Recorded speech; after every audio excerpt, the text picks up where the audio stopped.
Hey, what it is, what it ain't.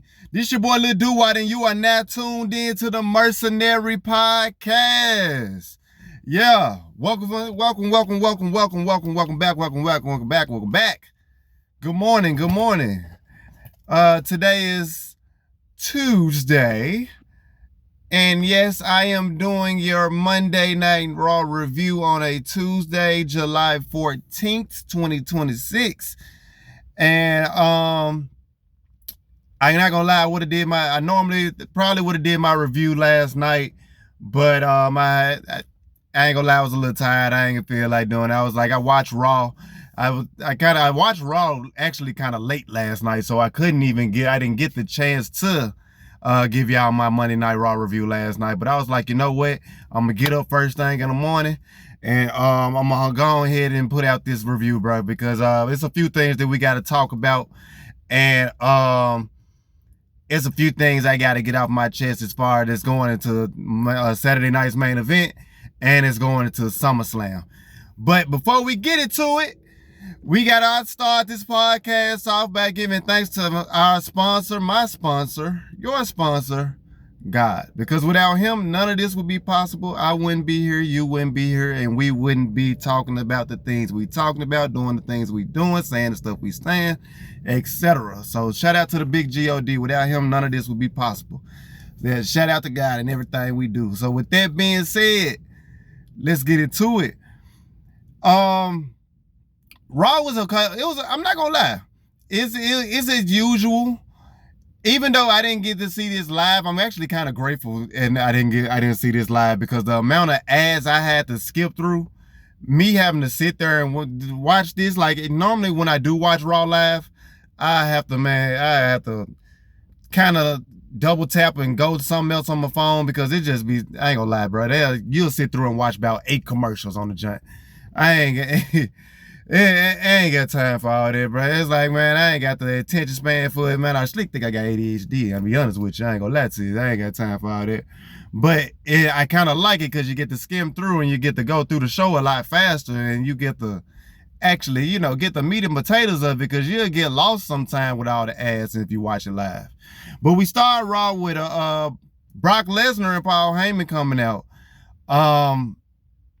It was kind of a surprise. I didn't think we was gonna start the show with Brock Lesnar. And Monday Night Raw live from Dallas, Texas last night.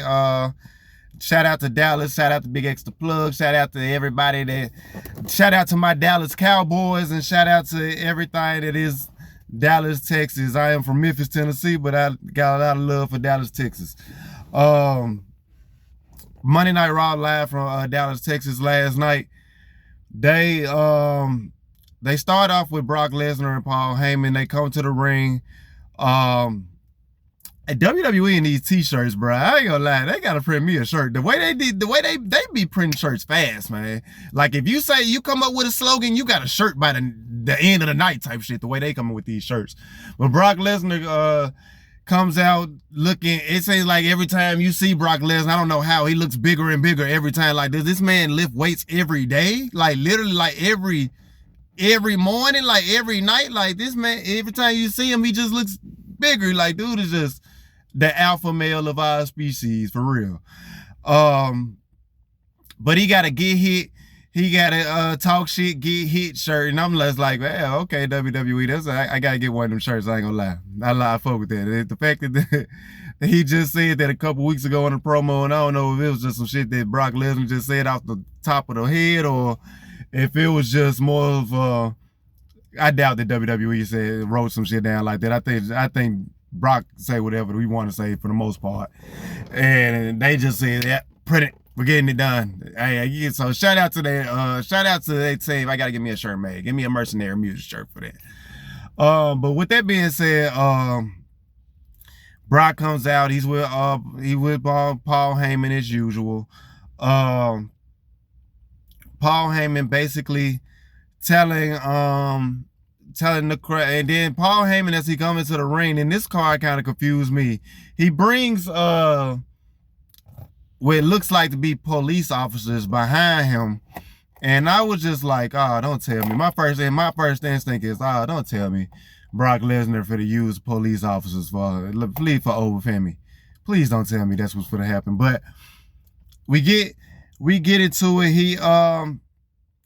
Paul Heyman is talking. He's basically saying that Obafemi is a stalker. He's a high level stalker. He's obsessed with Brock Lesnar. He's a level 9 clinger, all that type of shit.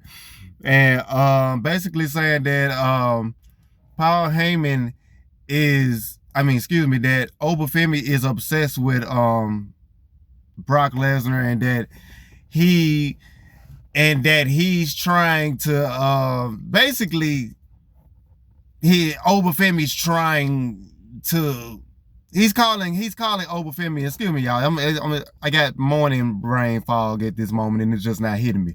But so excuse me if I'm slurring a little bit. But I'm still trying to remember some of the show. But yeah, give me a second. I'm gonna wake up in a minute. But yeah, basically calling Obafemi a dummy. You know, like call him a big dummy, saying that he's so obsessed with Brock Lesnar that he turned down a championship match at any championship of his choosing, just to fight Brock Lesnar. And I'm like, that's the story that the WWE wanted to tell. I mean, it didn't make sense from the beginning, but whatever. And he's basically calling him a big dummy. He's the biggest dummy he's ever seen. He's a big Nigerian dummy. And it's like, all right, Paul, okay, be cool. And basically saying that it makes no sense, because now you're stepping into you choose to pass up a championship match to step inside a cell with Brock Lesnar, step inside what he called the Broctagon, the champion of the Broctagon, Brock Lesnar. I like Paul Heyman.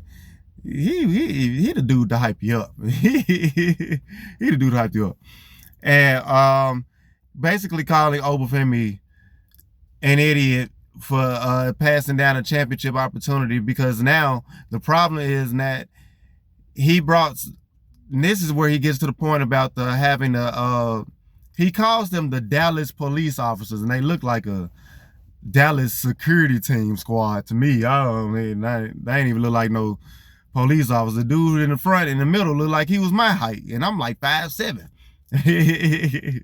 Yeah, so I'm just like, yeah, he look like we seeing eye to eye. It don't look like this finna work out for you, my boy. And but shout out to the Short Kings, but I just knew that wasn't gonna work out for him last night. He then explains and says that his father knew a lawyer. I mean, I guess his father knew a lawyer from the or knew someone from the Dallas Police Department years ago in Texas, and they got some kind of paperwork drawn up, and that he can basically they puts a restraining order on Obafemi. And I'm just like, sure, all right, whatever. That's what y'all want to go with. All right, I just feel like, first off, I have my thoughts with this, but I'm gonna get into it. We're gonna get into it in a minute. We gonna get into it. Let me finish the segment, because the segment, it was a good segment. It's a good promo, but I'm gonna get into it. Obafemi then comes out, and he's then saying that Brock Lesnar is playing all of these games, and and he's trying to figure out what's really going on. And Paul Heyman basically says, well, what's going on is you are in violation of our restraining order.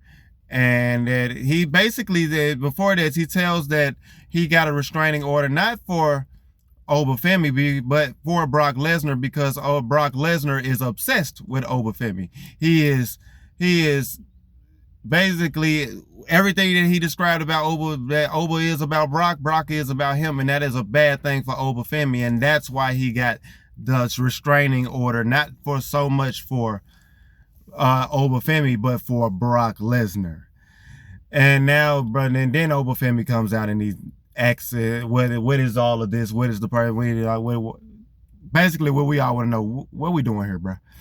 And Paul Heyman says that he's in violation of his restraining order that he has put out for him, and that now that they're basically gonna walk off and he's gonna go to jail, I guess, or whatever.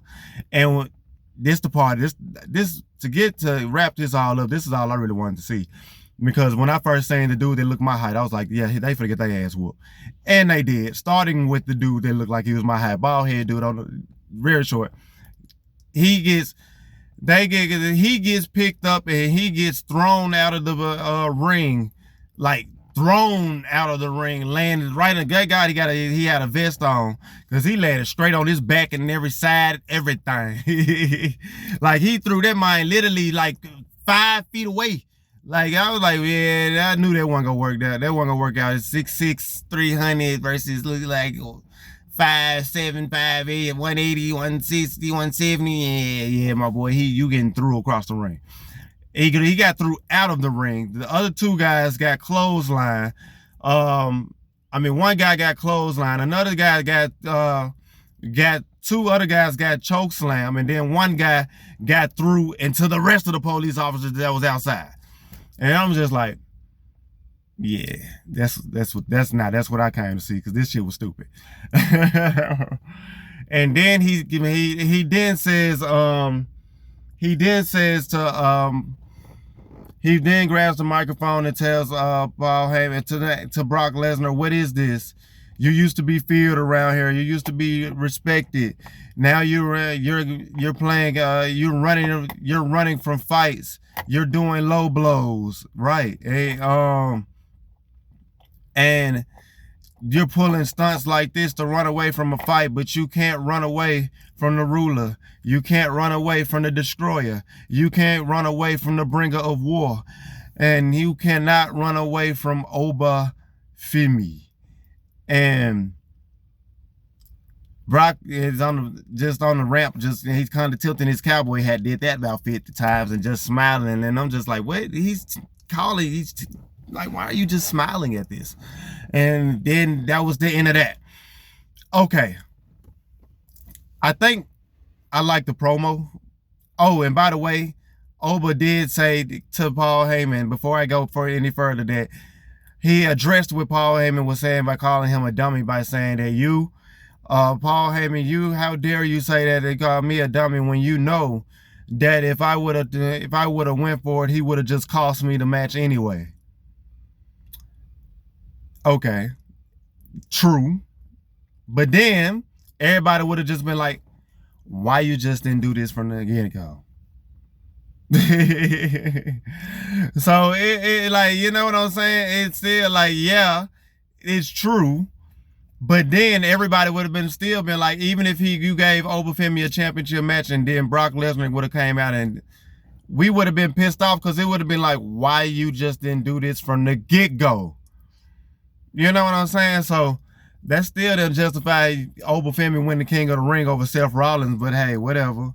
I just felt like that was, yeah, he's right. He would have cost him. Yeah, he's right. But that's because you got booked in a predicament where you had to. So yeah, you're right. He would have. And it would have sucked. But you know what sucks? Him not doing it at all, and you having to turn that championship opportunity down because you have to fight him. That sucks too. So yeah. But to get to this promo, why, okay, the whole Dallas police officer thing, I don't get why, like, Brock Lesnar then to what Oba Femi was saying.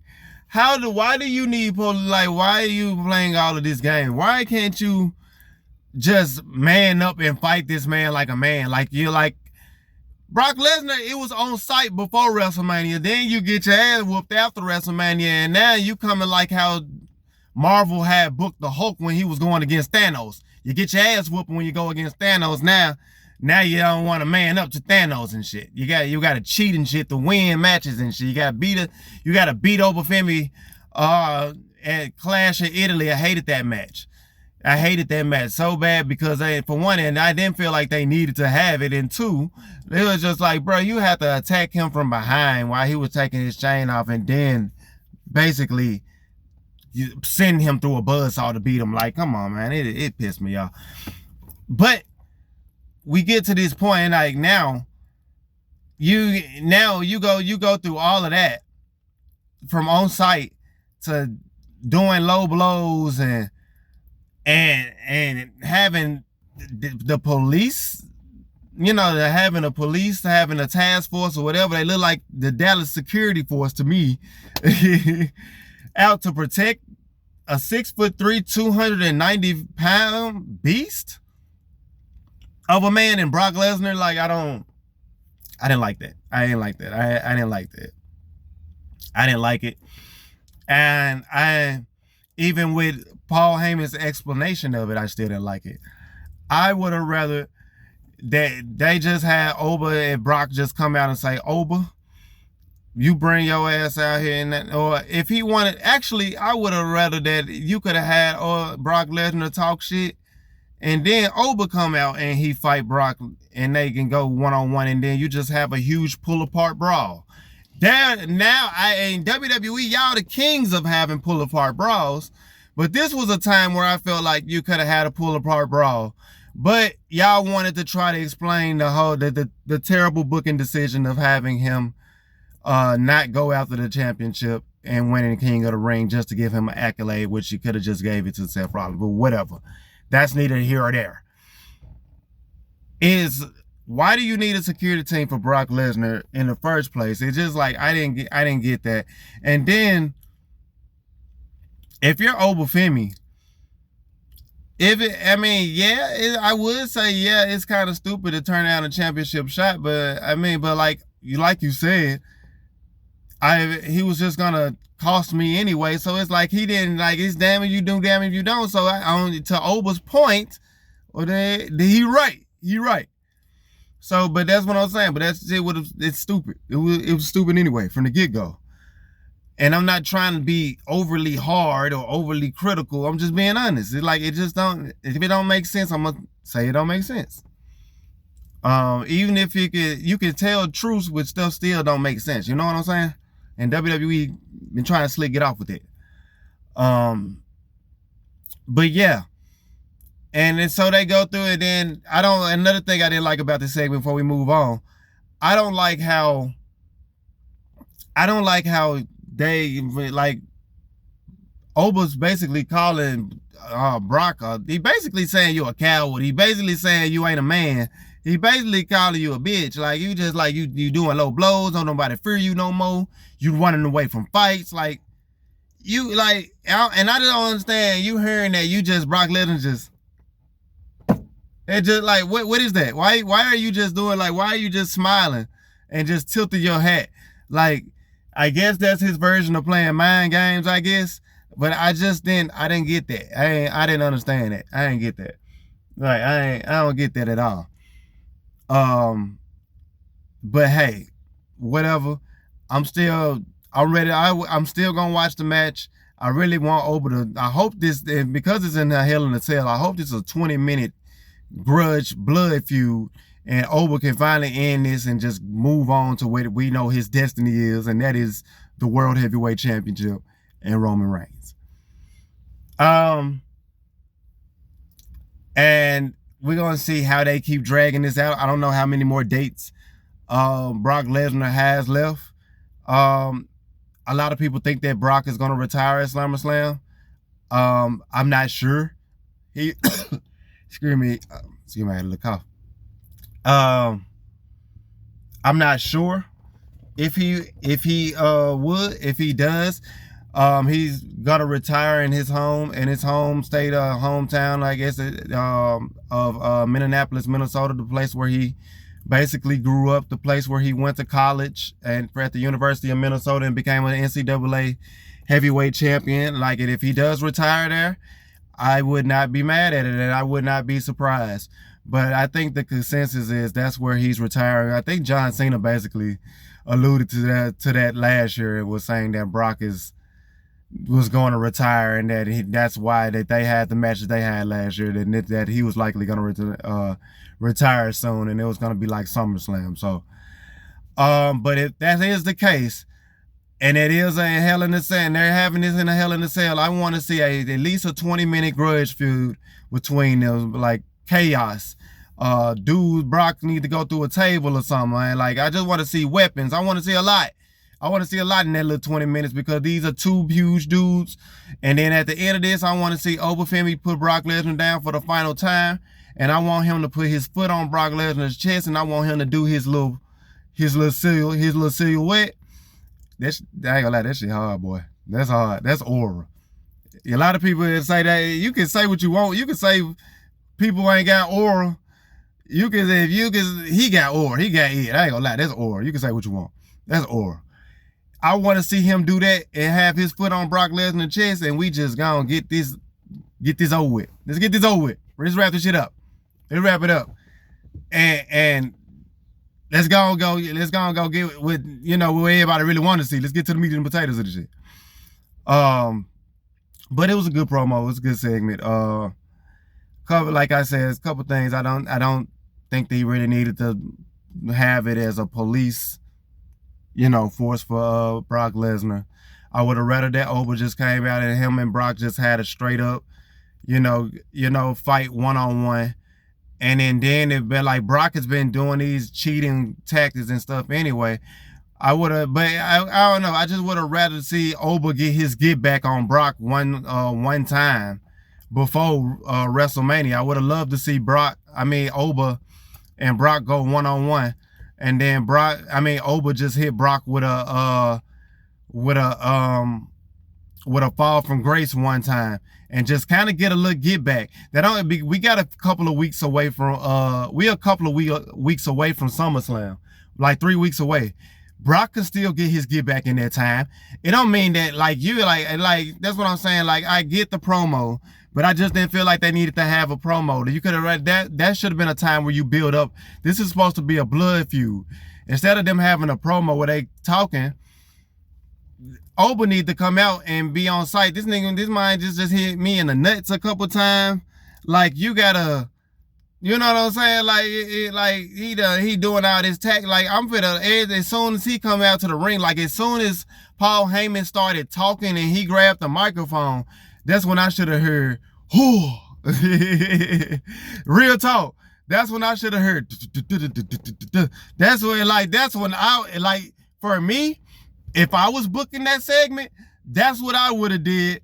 Like, we already getting the surprise of having Brock Lesnar. Now let's just go ahead and get into it. And instead of trying to fill time with a long ass promo, let's have, as soon as Paul Heyman say, "Ladies and gentlemen, my name is Paul Heyman," boom, straight like that. Lights go out. Obafemi come out. It's on site. You pull apart brawl. They fight and they get one-on-one. Then Oba hit him with a fall from grace.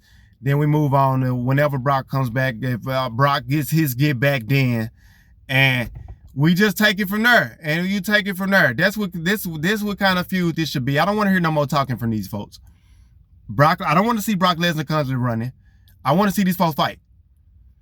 So yeah. Excuse me, y'all. I don't know. They got stuff out on my map. I'm tripping. I don't know what's going on with me today. Yeah. But after that, but that was the first segment. It was a good segment. For the most part, the show wasn't bad. It wasn't a bad show. It was okay. It was actually pretty good. A lot of ads, thankfully. But when you actually go through it and just look at it for what it was actually stuff made sense for what it makes sense. And you could tell that they kind of tried a little bit. After that, we get Division and Braun Breaker and Maxine and Austin Theory, Logan Paul, and they come out, and this was, I'm not gonna lie to you, this was probably the best segment of the night. And this surprised me because when they came out, I know they had some momentum, like coming out after what they did last week, and having Division win the tag team championships, which I didn't think they should.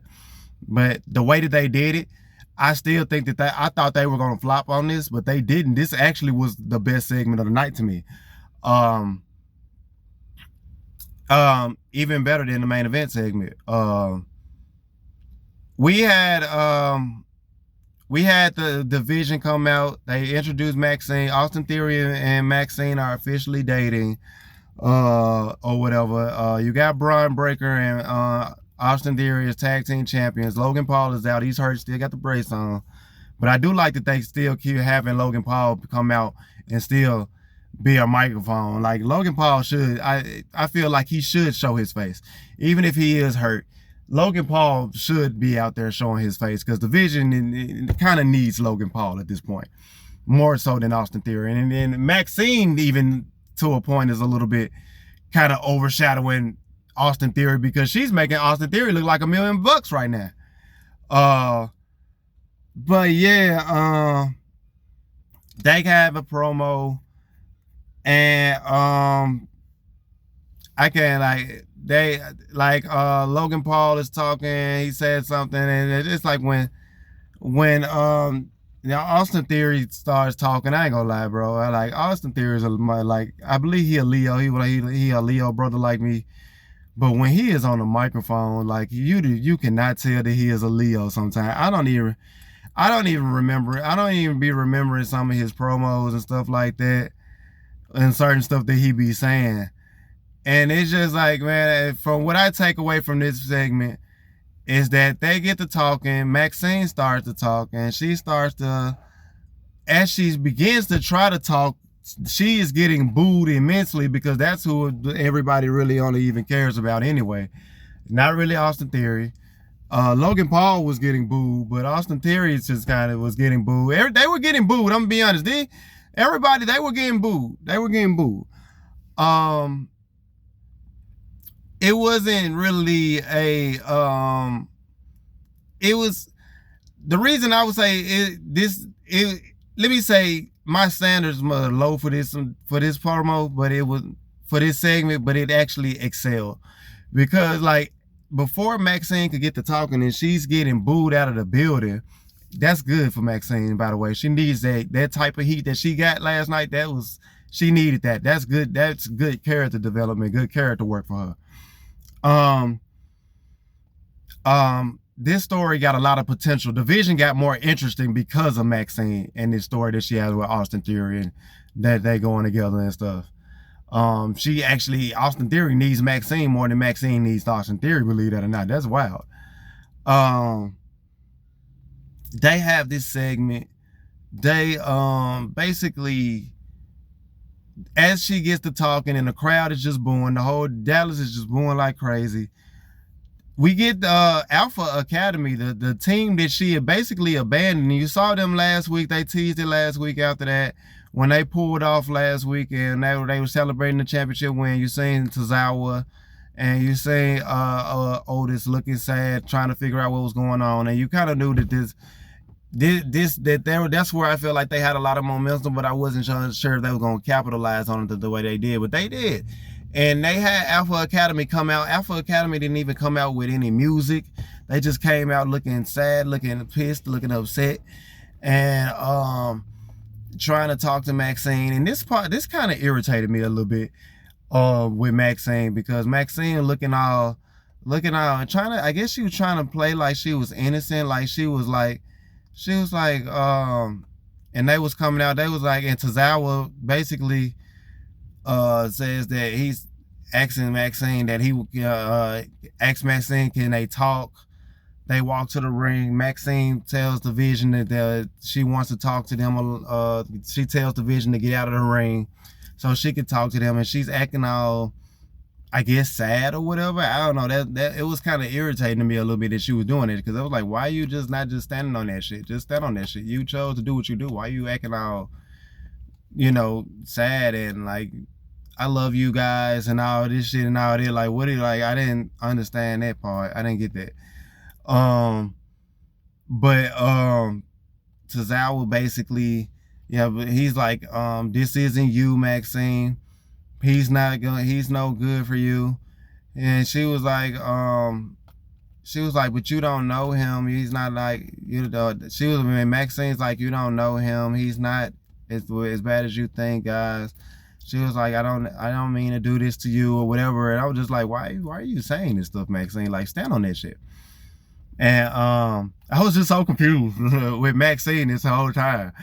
Because I was just like, where are they going with this character? Like, because everybody else in the vision is they in the background laughing, and then Otis gets on the microphone. Yeah, I mean, Tozawa says, I don't know him, but I know you, and this isn't you. And then Otis grabs the microphone, and everybody know Otis normally doesn't even talk.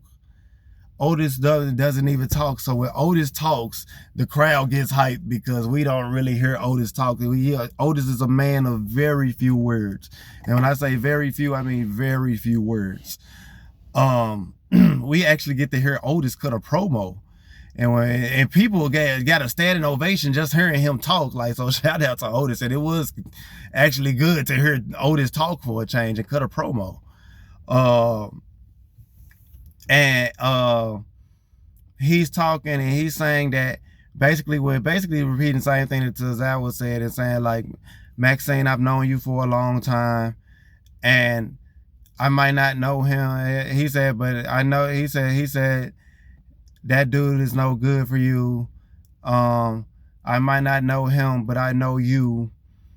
And he was basically saying, he's like, I said, I don't know how to tell you this, but he said, I've known you for a long time. I don't know how to tell you this, but I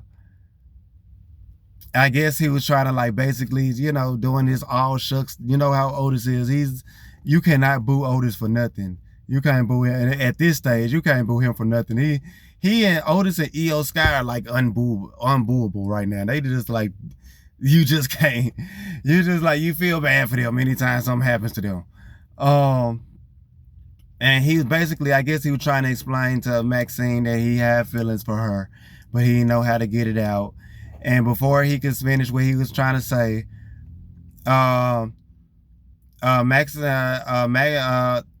Austin Theory grabs the microphone laughing, basically saying that, telling Otis, he's like, oh my God, I can't believe what I'm hearing.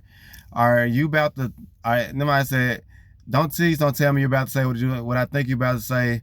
You got feelings. Please don't tell me you're about to say you got feelings for her or you like her or you, and then he basically starts insulting Otis, saying like, she'll never like anybody like you. Yeah, he said, you're nasty, you're this, you that, calling them names.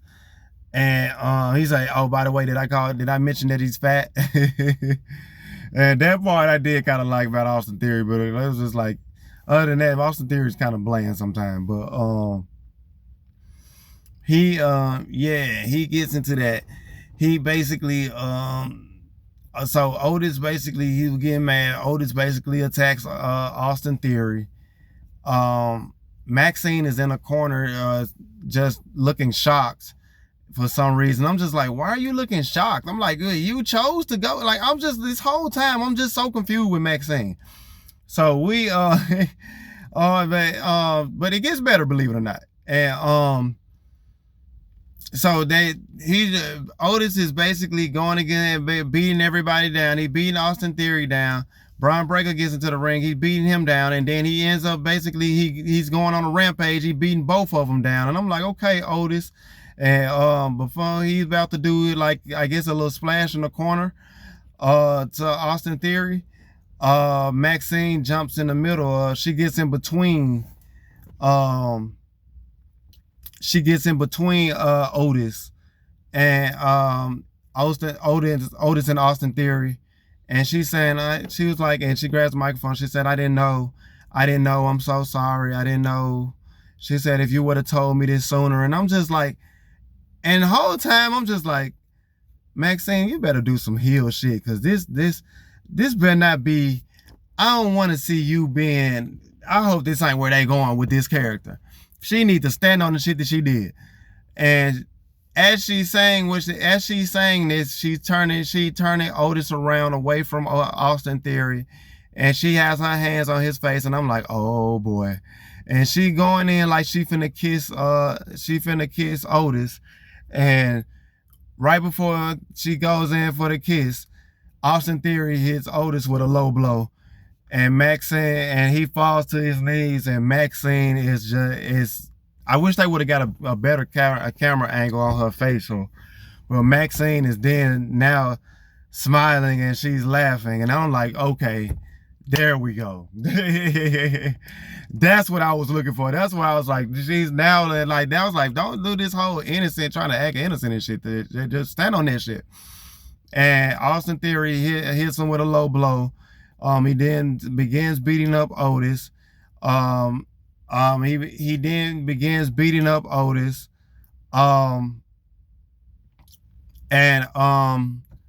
Braun Breaker, Tozawa comes in and tries to stop it and tries to break it up.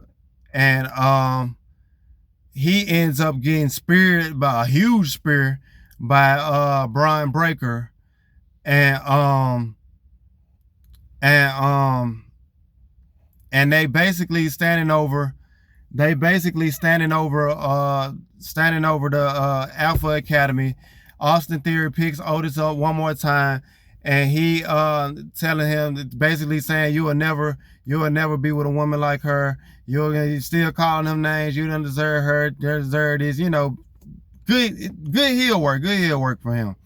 And then he sets him up for a Braun Breaker super spirit, where Braun Breakers goes super fast, lightning speed, 20 miles an hour, back and forth back and forth off the rope, and then spears Otis, and then Austin Theory down there got himself speared in the process, instead of just letting Braun Breaker just come and, you know what I'm saying, just timing it where you can just fall back, and he just let Braun Breaker spear. He just falls into the spear himself. He was just kind of that part was a little funny, but it was a little clunky.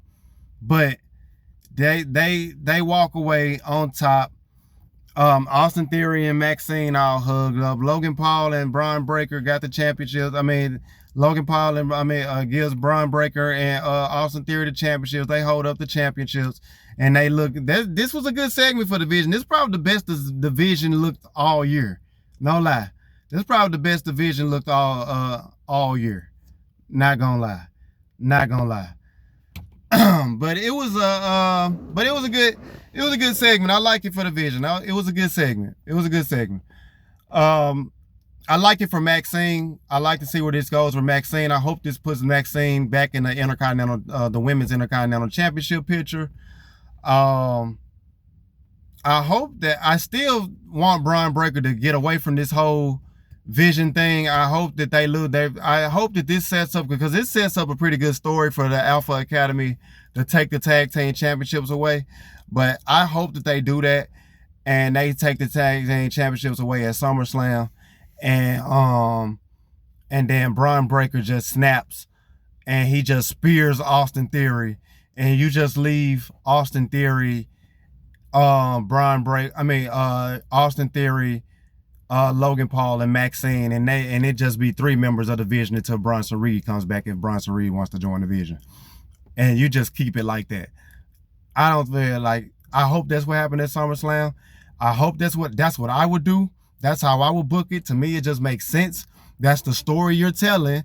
But we'll see. You know, WWE don't like to use the tools that they got. So, a lot of the times. But they'll go a whole different route with it. But let's see if they tell this story, and let's see if they go somewhere with this, because I do think this story has a lot of potential. It really do. It got a lot of potential. After that, I think we get Io Sky versus Roxanne Perez, and that was a really good match. Io Sky comes out with the win. Roxanne looks pretty good as usual. Basically, you know, and then Sol Ruka comes out, and she tries to help Io, and man, gets folded up by Raquel. Raquel just throws her into the ring announcer. It's just like, man, it's just like, dang. Sol Ruka probably should have stayed in the back locker room. But it was a good match. Io Sky comes out on top. She beats, even with the Judgment Day interference of Liv Morgan tried to interfere. the women's world champion, who's going to be defending her championship against Io Sky. I thought it was a pretty good segment. You know, keep things going. I thought the match was really good. I'm really kind of ready for them to start telling the story of Roxanne and Liv, actually, or Raquel and Liv after SummerSlam. I don't know if Io is going to beat Liv at SummerSlam. I think Liv probably retains, but I think Liv should retain against Io. But because I want them to start telling this story with Liv and either Roxanne and Raquel, and one of them start to turn on Liv, and they start to see the mind games that Liv is playing with them. Like, so that's kind of what I'm looking for as far with the Judgment Day. But with Io is phenomenal. Even though I don't have her winning, it's only because I think there's another story set up for that Women's World Championship that they should be having. But if I would be surprised if Io wins, because I don't know where they would go from there, and to have Io win at that point. But I can see Io winning eventually. But as of right now, I don't see her winning, because, like, basically, one, Liv Morgan ain't even defended the championship yet, so this will be her first time since WrestleMania defending it. So give Liv Morgan at least a couple of chances to defend the title before they change it over. But yeah, and then I can see them trying to tell the story. If I guess they're still waiting on Stephanie Valkyrie. Hopefully Stephanie Valkyrie comes back. Hopefully Naomi comes back. I believe she's gonna be coming back. Big Jim been wearing that caution. Been wearing his caution stuff lately, so I think it's kind of a hint that Naomi might be coming back. Hopefully she comes back and she throws a monkey wrench in this women's division, and she gets that championship back, because when the championship's on her and she tells that story, it's gonna, like, I love Naomi, and the character work she did last year was just, I think she had literally, I think 2025 was the year of Naomi, for real. And I would have loved to see her continue what she does. Like, she got pregnant at the end, toward around this time last year, as she was going up with her character work. And I would love to see Naomi come back and maybe win the women's Money in the Bank again, and challenge Liv Morgan or whoever the women's world champion is that time, and we'll see. We go from there. But yeah, we didn't get Obafemi, and no, we get the Vision and Paul Heyman, and the Vision and Austin Theory and Braun Breaker, basically more Austin Theory than anything. Braun Breaker just looking like, I know he's so disappointed in me. Paul Heyman is so disappointed in me in being in this group. That's how Braun Breaker be looking majority of the time. But we did get Paul Heyman, like, he and Austin Theory, like, so he basically trying to see is Paul Heyman back in, that they, you know, is he proud of him? And he's like, Paul Heyman's like, yeah, gaslighting, like, yeah, he is proud of him. They looked really good. He's even more proud of Maxine, but he's like, and he said, but Maxine did so good. What the hell do you need me for? And he just walked away. And I'm like, yeah, Paul Heyman is done with the Vision. He's with Brock Lesnar. And he ain't got time for this. He done with the Vision at this point, and I don't blame him. I think Raw, it should just be Paul Heyman and Brock and Braun Breaker, and that's why I want to see them lose this tag team championship, and that's why I want to see Braun Breaker and Paul Heyman have a one-on-one, and they have that talk, and then Paul Heyman said, "That's what I wanted you to do all along," and that's hopefully that's where this story goes, and that's what's gonna make this better. Because I don't like seeing Braun Breaker with the tag team title. I don't like them not pushing him. That's a demotion from the Intercontinental title. Like, I don't even like that. Like, I don't like that. Like, this is dude that's World Heavyweight Championship caliber. That we looked at him and Oba as 1A, 1B. Now it's just Oba and everybody else at this point. So for Braun Breaker, you gotta, yeah, so I hope he gets out of this tag team championship thing. That's why I was kind of confused on them even doing this. I guess they probably want to pull the trigger on that at a bigger stage. Hopefully that's the plan. Hopefully that's where they go with it. We'll see. But as of right now, it doesn't look like Paul Heyman is into anything that the Vision is doing right now. We didn't get to we didn't get to Obafemi, and he has a backstage segment with Adam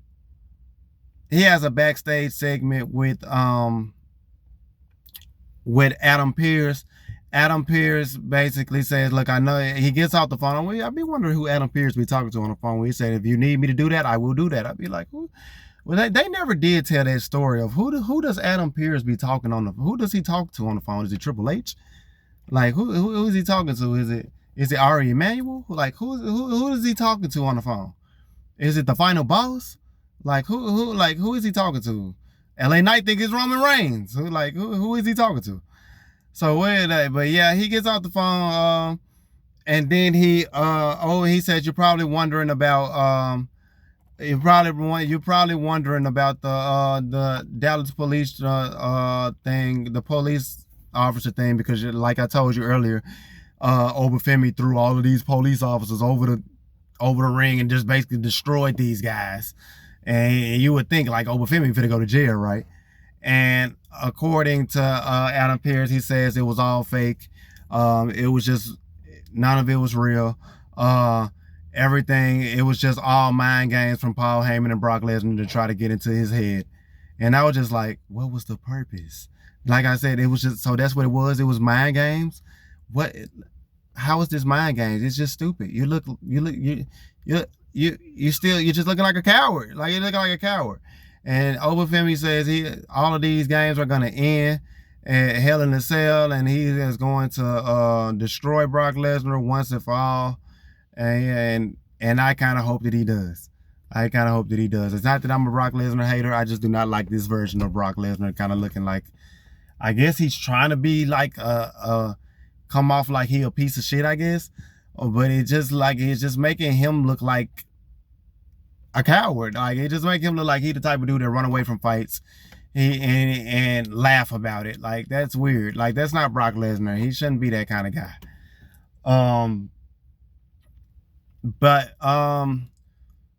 We didn't get they basically were setting up.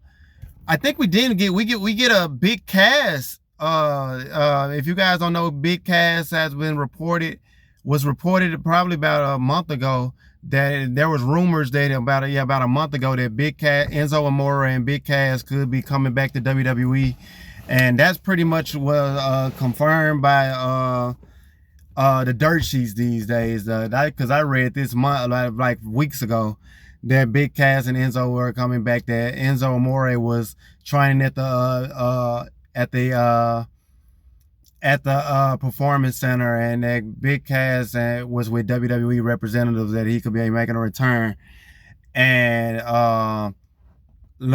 they did a pretty good job of keeping this on the wraps, because they had a segment for Big Cass, a promo. I mean, not a promo, but they had a vignette for Big Cass, and Big Cass says, what happens when everybody says you're the next big thing? And then he says, what happens when they're wrong? And then it just goes out like that. And I'm just like, hey, we're gonna see. So it's just like, but it didn't say anything about Enzo. It just said Big Cass. So we'll see. We'll see. Hopefully Enzo and Cass are coming back together. But I do like that. I'm excited for that. And it did have an official date, so it ain't like one of Veer Mahans is coming to Raw. If you know, you know. We were looking for Veer Mahan for like 6 months. But it did say 8/3, meaning August 3rd, meaning the Monday Night Raw after SummerSlam, that Big Cass was going to be making his return to WWE. So making his return to WWE and making his return to Monday Night Raw. We'll see if it's just him or Enzo. Enzo Amore was also one of those guys that Enzo and Cass, one of the, legendary WWE tag teams that came up, and a lot of people want to say legendary. I would, if you want to say, if you talk about WWE system as far as over and getting over with the crowd organically, I would say that. And just having a buzz wherever they went. Big Cass and Enzo Amore had that, and that is something. Big Cass and Enzo is definitely something that the tag team division needs. We'll see as far as Enzo comes, but I'm excited to see Big Cass come back. I'm gonna see what they'll do for him. We didn't have. They basically been setting up this this Intercontinental Championship gauntlet all night. Like, that's been the main event. They have vignettes for all 7 competitors.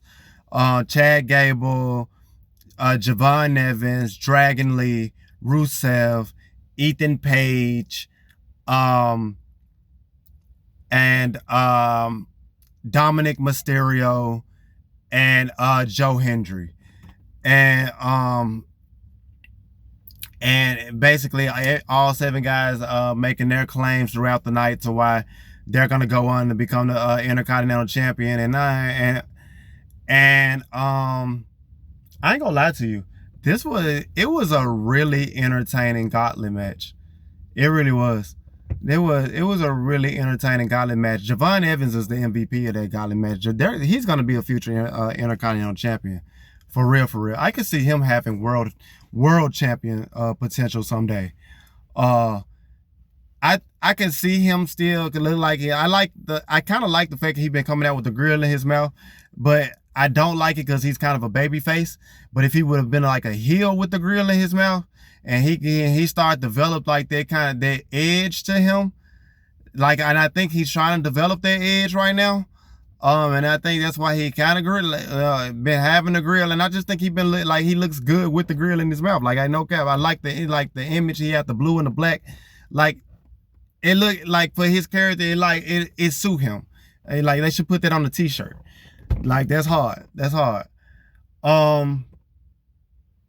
But yeah, they start off with Dominic Mysterio and Joe Hendry. Joe Hendry is basically Joe Hendry started going against Dominic. Joe Hendry does his pop-up power, what is it? I forgot his backdrop, his patented backdrop. And then when he gets ready to do his little turnaround, I ain't gonna lie, I kind of pop for that every time they do that. I don't know why. It's just like, why? And then they do the close-up on his face every single time. It's just like, oh my God, this dude, he is just a living meme. And as he does that, JD McDonough gets involved. They cheat. I can't remember exactly what JD McDonough did to get into it. I'm sorry, but they cheat. Dominic sets Joe up for the 619. Hits him with a 619. Hits him with a frog splash. And JD and Dominic gets the first victory. And hit him. It's rare you see Dominic. I don't know. It's rare you see Dominic get the. For me, I was like, wow, he actually got a victory with his frog splash. I ain't been getting that lately. I'm glad to see that. But I have to remember it is a gauntlet match too, though. But his frog splash for the most part has been kind of protected. But you know him, Dominic, he has to cheat to set it up. And then you didn't get Javon Evans. He comes out. He has a good match with Dominic. JD tries to get involved again. It doesn't work. Javon Evans hits Dominic with a OG cutter from the top rope, and every time he does it, it just looks so incredible. Dude, he is super athletic. He's uber athletic, bro. Like, man, he ain't gonna lie, bro. Dude is. That's why I say it's not just that he's athletic, but he's tall as well. So I think he can get even bigger. He look like he's about 6'2", 6'3" almost. But and having that type of athleticism is crazy.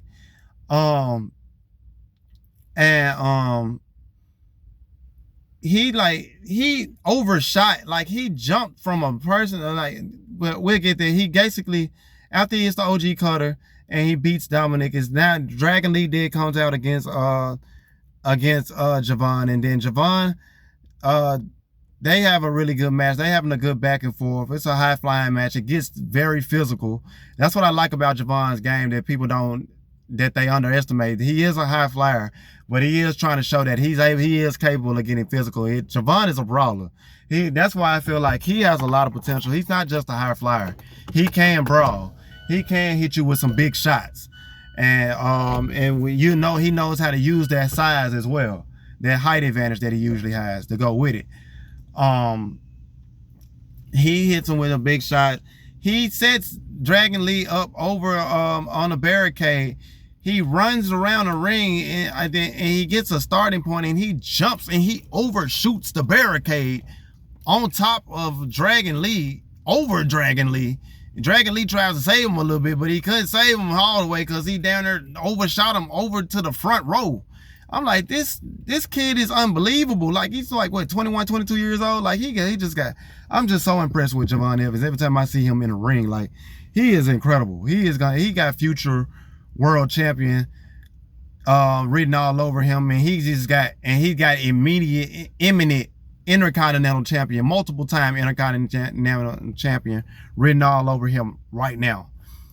And I like how before he did it, he had the grill, and he had the little mean mug. This is a side of him that we need to see. He's not just always so easygoing. You know, he's easygoing. He comes out to the ring. He's kind of crazy. He's having fun with the fans. That's Javon Evans. But when he gets serious, and he crank up. And that's a side that I'm glad that he's been trying to show more often too. And he looked badass with the grill when he got the mug like that, and he did that move. And he overshoots it the way he did it. It was just like, bro, that shit was hard. Like this kid, he got it too. He got it. He got it. They have a good match. Javon Evans he then beats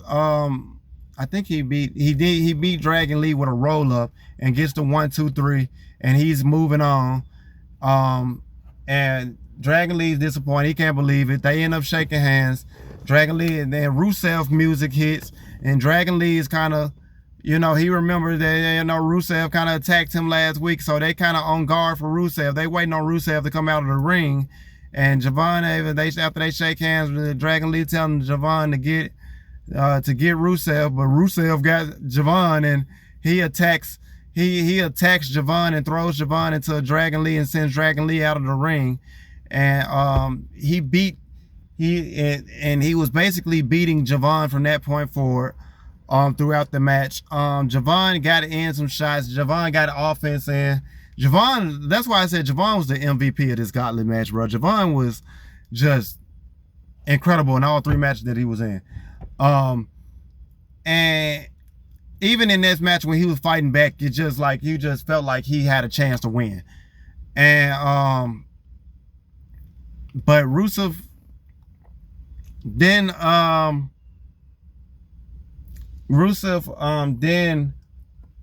has he beats on Javon again. He then puts him in the accolade, and Javon tries to fight out of it. He was fighting out of it. He begins to fight out of it a couple times. Rusev puts him back down. He cranks it in even deeper, and from that point forward, it was over. The match is over. The referee calls it. Javon tried to fight through it, and Rusev's the winner. And Rusev moves on, and then Chad Gable comes out, and Chad Gable comes out, and he goes against Rusev. He got a little payback against Rusev as well. All of these guys have been kind of tangling it up the last few weeks, and he comes out and hits Rusev with some huge huge suplexes, German suplexes in the ring. Chad Gable is just, you all know Chad Gable is an Olympian. He may not be an Olympic gold medalist, but when you see him wrestle, you'll be like, man, I can't believe he's not an Olympic gold medalist the way Kurt Angle is. He just looks so much like Kurt Angle. He is a wrestling machine. It don't matter. He look like he's probably about 5'10", 6 feet, but it does not matter how big you are. Chad Gable is going to out wrestle you, and he has the power to out wrestle you as well for his size. Like he is just Chad Gable is phenomenal. And Rusev is a big dude, but he's hitting them with German suplex like it's nothing. They have a pretty good match. They have a pretty good back and forth. Chad Gable hits Rusev with with an angle slam via just like Kurt Angle. He then goes for the ankle lock.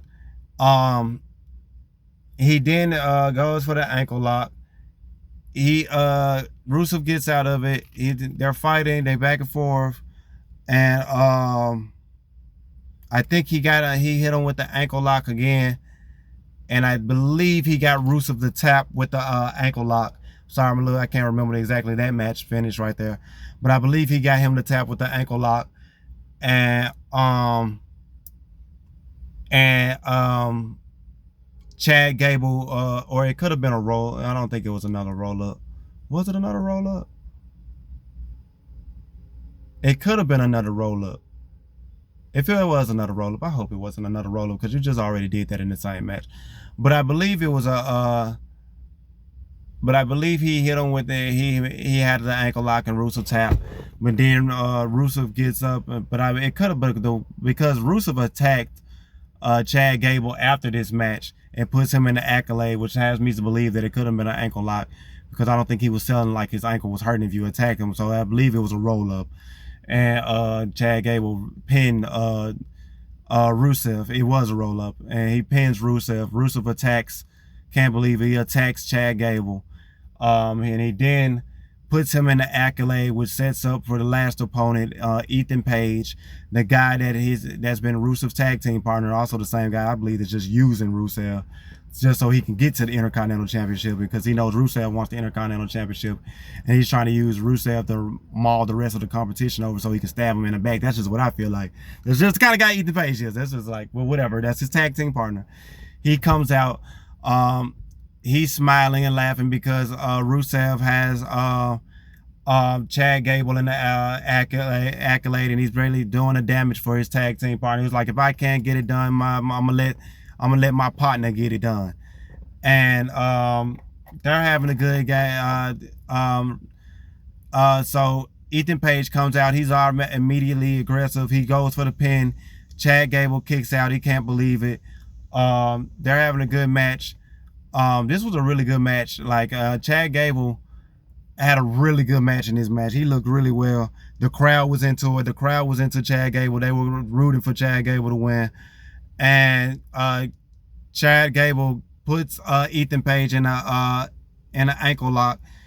Eventually, after fighting back in this match from the beatdown that he had earlier against Rusev, and he makes Ethan Page tap. The crowd goes crazy, and you have Chad Gable is going on in his hometown of Minneapolis, Minnesota, to face the Intercontinental Champion Penta for the Intercontinental Championship at SummerSlam. And I, like everybody else, thought that I really was hoping that Chad Gable won. Ever since he lost that Mass versus Mass match against El Grande Americano, I thought that instead of going on this a little bit, I liked the apology tour, but it should have only lasted like a week or two, and then you should have just went ahead and, you know, try to just pull the trigger on this guy and get him a go against Penta. But they finally got there, and it just makes sense because you couldn't, like, even though I feel like Javon Evans was the MVP of this match, and that kid's gonna be a future Intercontinental Champion, I just feel like this was the right time. I think Chad Gable has the momentum right now. He has the story. He's never won a singles championship, never won a championship, a singles championship in WWE, and has been in WWE for nearly 10 years, which is just wild to me. That's just wild to me, as good as he is. But it just writes itself. Penta comes out. He shakes Chad Gable's hand, but he lets him know he's gonna be going for a war. It's gonna be a fight. And he puts the championship up, and they have a serious face-to-face. They shake each other hand. Penta walks off, and Chad Gable has his moment in Dallas, doing a little clap thing. He been trying to get over. That's gonna get over in Minnesota, because if you're a Minnesota Vikings fan, that's what they do at their home game. So that's gonna get over in Minnesota. Watch what I tell you in SummerSlam. That's gonna get over in Minnesota. But I think like, I'm glad WWE went for they pulled the trigger on this. I think that it's about time that they did it, and I think this is the right time to do it, because if they didn't do it now, I feel like that they were just going to completely drop the ball on Chad Gable if they didn't do this. Even if Javon would have won this, I would have liked it, but I wouldn't have loved it the way I do love it, because I love it that it's Chad Gable, and it's I do think he deserves to finally win. That's the story that he's been trying to tell. He's over right now. Have him win the Intercontinental Championship over Penta, who's been an amazing champion on the last few months, and have him win at SummerSlam. Have his moment against Penta,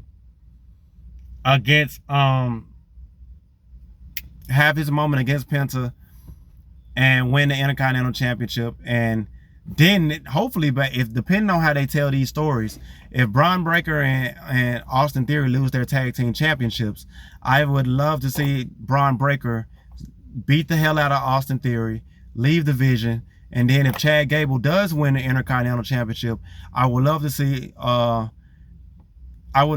as he's celebrating, in the middle of his celebration, Bron Breakker comes out and he beats the hell out of Chad Gable right after, fresh out off of winning the Intercontinental Championship. And then that sets up an immediate feud for Chad Gable and Bron Breakker. And Bron Breakker can kind of start his ascent back to the top, start back from square one almost. But at least it gets him out of the tag team and back into the mid-card, and then back into the, hopefully, main event scene. And now you build him back up as the big, as the dog, Bron Breakker, and have Paul Heyman, him and Paul Heyman, and they do it like that, and he goes back and he goes after Chad Gable, and that sets up a meaningful feud for Chad Gable for the next few months, and Bron Breakker actually takes the Intercontinental Championship from Bron Breakker. That's how I would set it up, and then you have Chad Gable getting it back eventually. But yeah, but that was a good gauntlet match. It was a good main event. But we have a main event segment, because now we have a contract signing. We have a contract signing for the World Heavyweight Championship, which I'm assuming is pretty much going to be the main event of night 2 of SummerSlam, which is Seth Rollins versus Roman Reigns for the World Heavyweight Championship.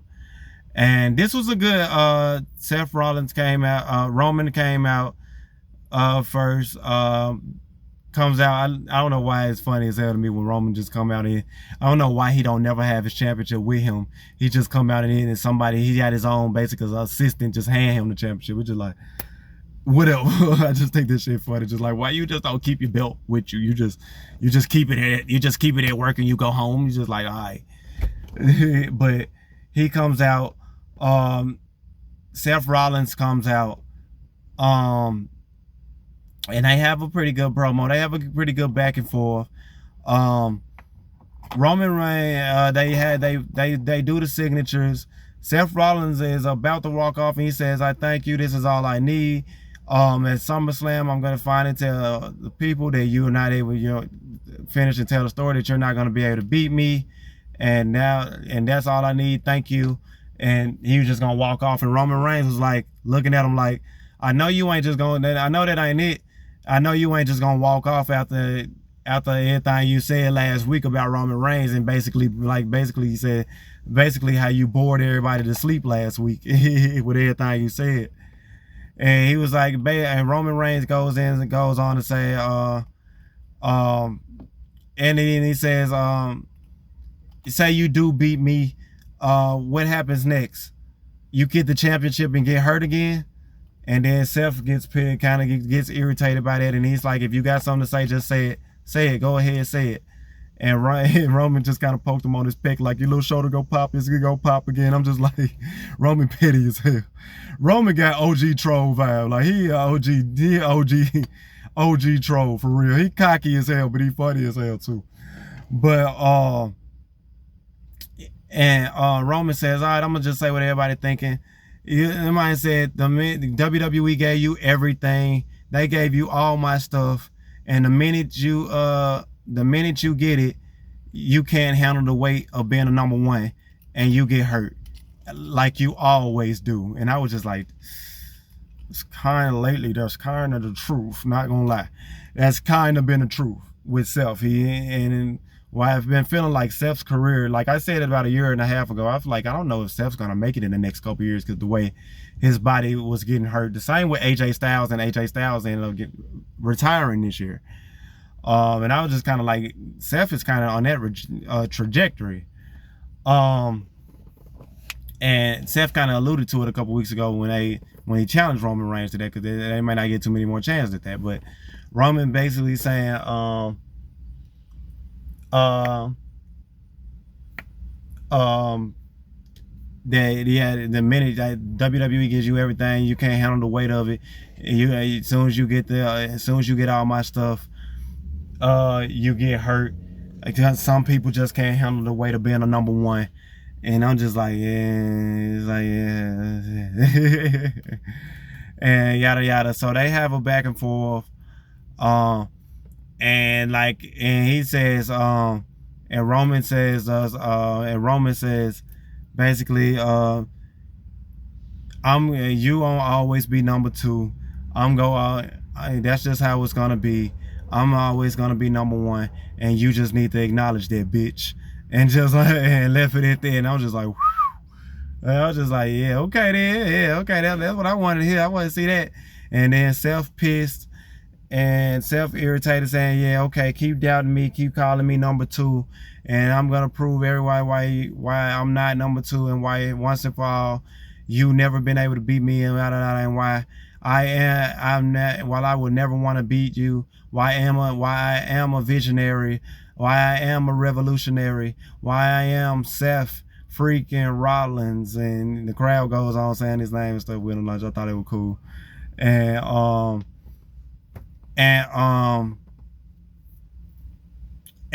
he attacks, and right after, in the midst of him saying that, he hits Roman Reigns, and he attacks Roman Reigns. And I was just like, okay, that was kind of a heel move, but it was like both guys are kind of basically baby faces.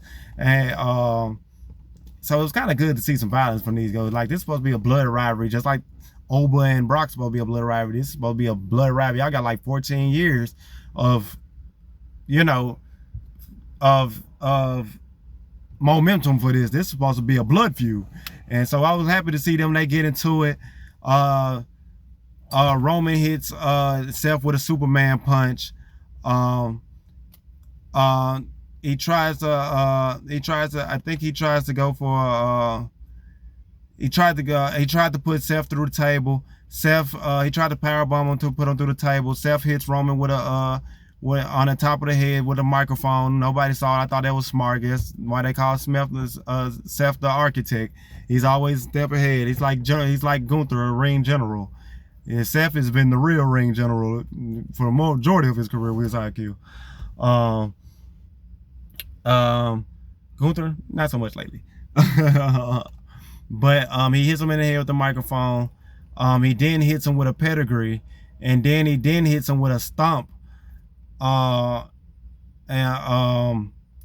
he walks off, and he hit as Roman tries to get up. He hits him with another stomp. I think he hit him with two stomps. I believe, or after he hit him with a pedigree, he's telling him to get up, and then he hit him with a stomp, and then he walks off, and he stands over Roman, and he walks away, the top dog. And that's pretty much how Monday Night Raw goes off air. It was a good show. Like I said, it was a good show. I like how they tied a lot of things in together. If you watched the show live, it would have probably took you out of it because of all the ads. But for the most part, it wasn't boring. It wasn't a boring show. It was entertaining. A lot of the segments was pretty good.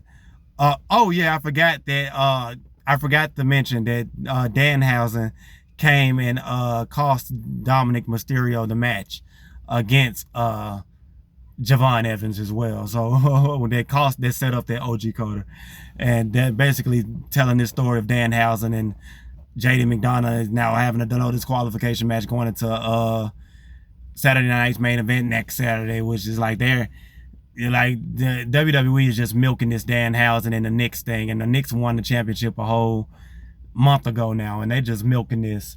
So they set that up and during the Gauntlet match, but the Gauntlet match was really was done. It told a couple different stories. Chad Gable being the winning made sense. Io Sky getting the big win I liked.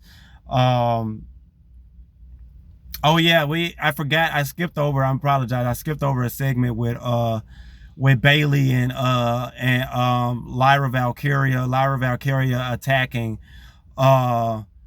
Bailey a couple weeks ago, and now Bailey having the chance to have a face-to-face with her, and Lyra basically coming out looking like, I guess she lost her mind, I guess, and she blaming Bailey for everything, for holding her back for a year. I was like, okay, I can say I like the promo.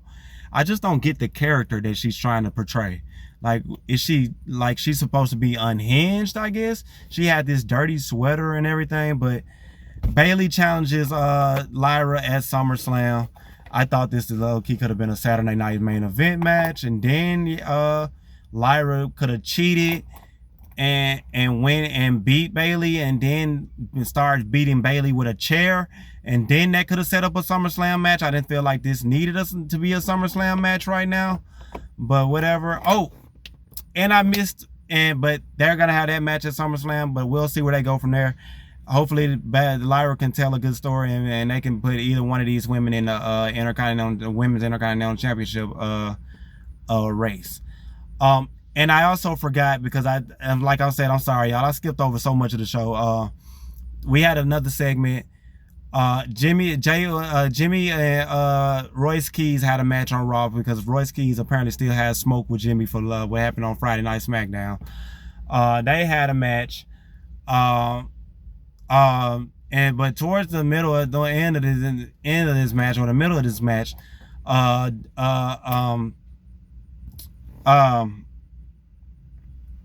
don't know why his name, Jacob Fatu shows up to the ring, and he just like, oh hell no, and he just put a stop to all this, and he interrupts the match. He beating Royce Keys' ass. He get the chair. He basically he said, I didn't want to do this, but you know, Royce Keys, you kind of keep getting in the family business. So he puts the chair over Royce Keys' neck, and he finna run it to him. Then that's when Solo comes out. So after they've been looking for Solo, after he almost did the same thing to Solo last week, and that's how they go off Friday night. So it's kind of a continuation of that. And Solo pretends, like, comes out and says he gets it. He was pretending like he was gonna join the bloodline.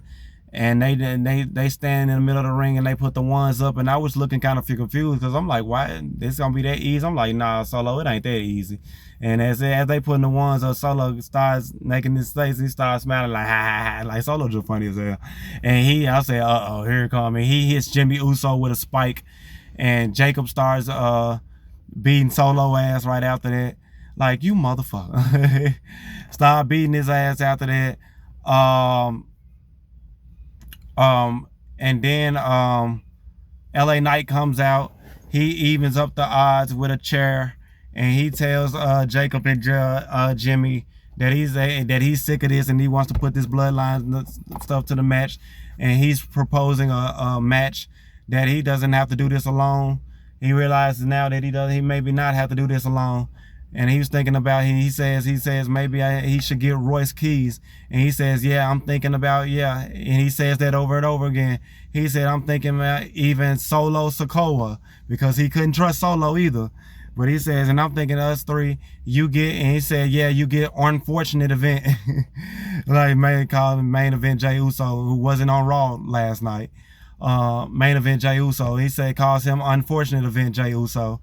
And he says, you three against us three at SummerSlam. And this was also a match that I didn't feel like needed to be at SummerSlam, but hopefully this tells some kind of story in the Roman Reigns and Seth Rollins match, but I feel like this could have been another Saturday Night's main event match. Saturday Night main event looked like some slop that they putting together. You got Cody and Punk as a tag team against Gunther and Sammy for some reason, and you have the Dan House and stuff, and it's just like Saturday Night's main event does not look. It just doesn't look. I'm gonna watch it to see just to see, but as of right now, the card just does not look pleasing to me at all.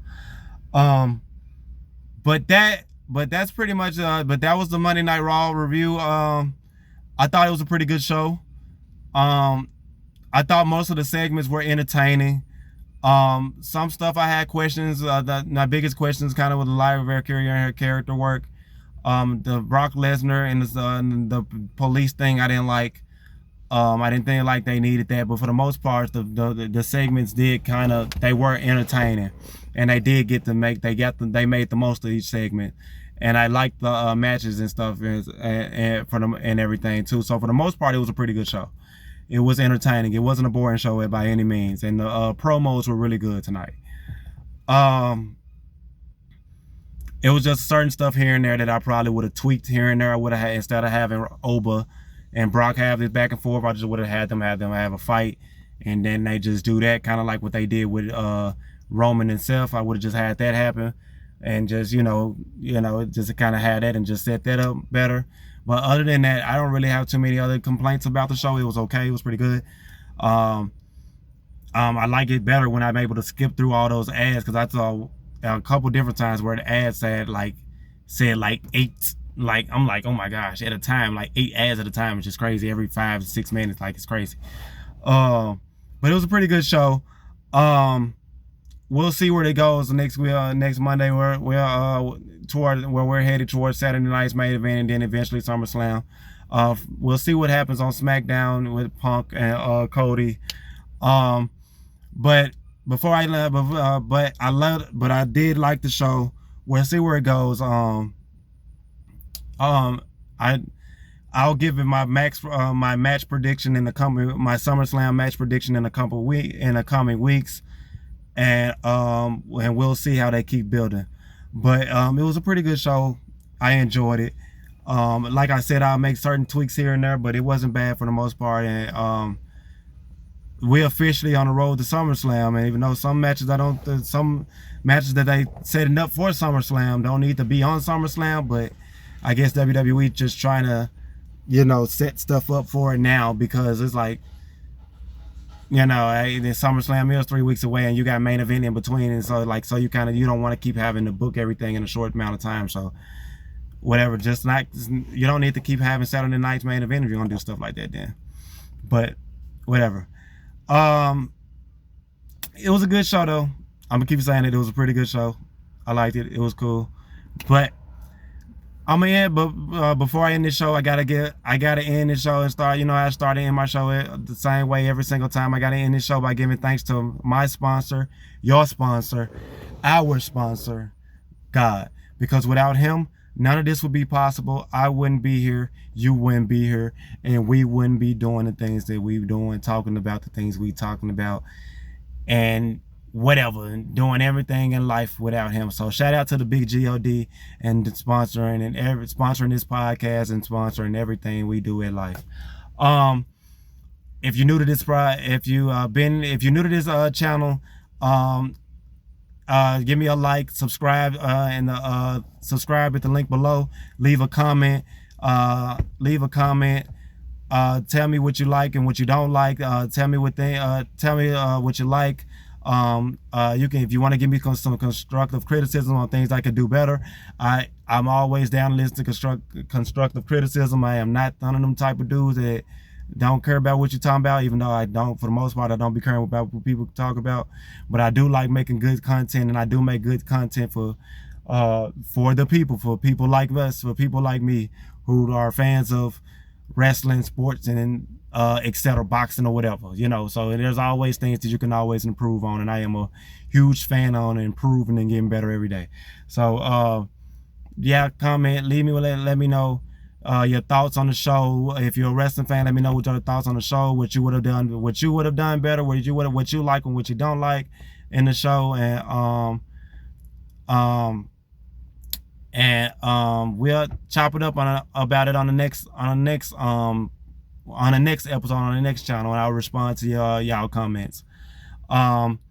If you've been here, I appreciate y'all, bro. If you've been on the channel, appreciate y'all, bro. Like, same thing, like, comment, bro. Shout out to y'all. You know, it's love forever, bro. You know, we grinded for sure. I appreciate y'all, and I appreciate everybody that's new or old that's on this channel. I appreciate y'all. We grinded for sure. We constantly getting better every day. You know, I do this shit for y'all. I do this for me, but I do this for y'all for sure. So I appreciate y'all. But like I said, I'm gonna get out of here. Subscribe to the link below. LILDUWATT. Subscribe to my Spotify. Subscribe to my my Apple Music. Go to get Pluto and White Volume 1 out now, and stay tuned to my next mixtape, From the Heart 2. That's gonna be dropping hopefully next month. So stay tuned to that. But with that being said, I'm gonna get out of here, y'all.